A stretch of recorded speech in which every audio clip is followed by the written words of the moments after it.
It is election night in the province of Ontario. The results continue to roll in, but very quickly tonight we learned that Doug Ford and his PC government getting a third consecutive majority mandate. Let's go over to Nik Dixon, who's at the Power Board, getting all the results tonight. What can you show us at this hour? So let's talk about Brampton. You know, Peel Region has been a stronghold for the PCs over the last couple of elections. And look at this, Doug Ford at this point and the PCs, a clean sweep again. Leading or elected in 5. The NDPs couldn't pick up. Bonnie Crombie, the Liberals couldn't pick up either. And the Greens, really realistic, weren't necessarily technically in the running considered by most people. But let's talk about vote efficiency. And for that, let's bring in Nik Nanos from Nanos Research, because this is a story of the night here. We can see the vote totals here, and it's like, okay, so Doug is 1, Bonnie Crombie 2, NDP leader Mart Stiles 3, but in fact, at Queen's Park, it's going to be reversed. Can you help explain, Nick, the differences here? Actually, you know, the other thing is Doug Ford actually got more votes in this election than in the last election. More Ontarians voted for him this time in terms of the percentage vote. So,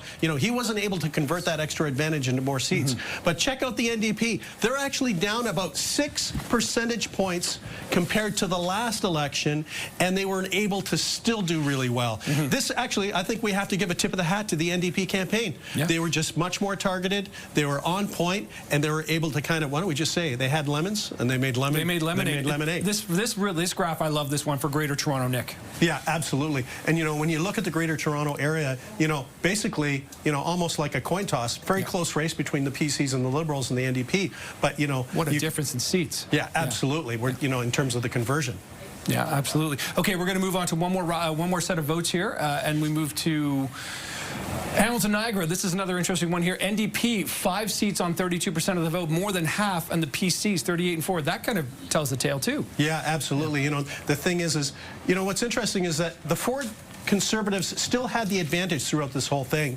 But, you know, the thing is that, you know, the conversion rate, even though they had more popular support, didn't get into the seat count. So much of tonight is about numbers. That's why we have you here, Nick. We really appreciate this. Michelle, Lena, back to you. Thanks so much for this.